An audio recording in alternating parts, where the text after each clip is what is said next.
Hello friends, আমি যাচ্ছি রাজস্থানের খাটু শ্যামজি টেম্পেল।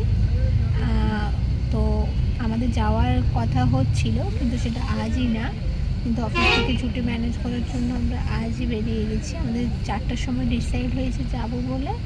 আমাদের বাস ছিল 6:50-এ। 6টার সময় বাড়ি থেকে বেরিয়েছি, তো এখন আমরা বাসে চেপে গেছি। বাসটা লেট ছিল আধা ঘন্টার মতো। আমরা পানিপথ থেকে যাচ্ছি বিজয় ট্রাভেল এজেন্সি, গজরাজ ট্রাভেলসের বাসে।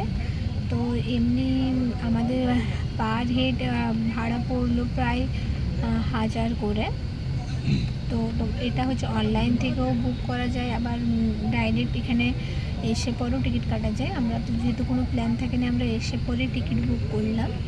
তো এমনি বাসটা অলমোস্ট ঠিকই আছে। আমরা নিয়েছি নিচে লোয়ার সিট নিতে গেলে 100 টাকা করে বেশি, পুরো স্লিপার শুয়ে যাওয়ার ব্যবস্থা আছে। আমরা আপারে নিয়েছি। তো আমি দেখাচ্ছি পুরো। এটা হচ্ছে আমাদের সিট। এখানে ব্যাগ রাখার উপরে ব্যবস্থা আছে, দুজনের জন্য দুটো ব্ল্যাঙ্কেট আছে। আর এই যে আমার বালিশটা আমি ওইদিকে রেখেছি, এরকম পুরো পর্দা দেওয়া আছে। এই যে আমার মিস্টার বসে আছেন।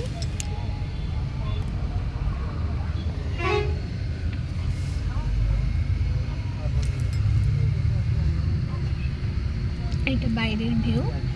এমনি অলমোস্ট বাসটা ঠিকই আছে। আমরা বেরিয়েছি যেহেতু 7টার সময়, এখানে হোল্ড করবে বলছে রাত 11টার সময় একবার ওয়াশরুম যাওয়ার জন্য। তো খাবার সাথে করে নিয়ে এসেছি, অত তাড়াহুড়োর মাঝে খাবার বানিয়ে পর নিয়ে এসেছি টিফিনে করে। আর আমাদেরকে এই বাসটা নামিয়ে দেবে রাত 2:30টার সময়।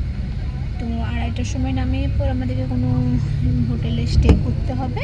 আমরা ডাইরেক্ট খাটু শ্যাম যাব না, আমরা প্রথমে যাব রাজস্থানের বালাজি টেম্পল কাল সকালে, এবং তারপরে আমরা ওই বালাজি টেম্পল থেকে খাটু শ্যামজির মন্দির যাব।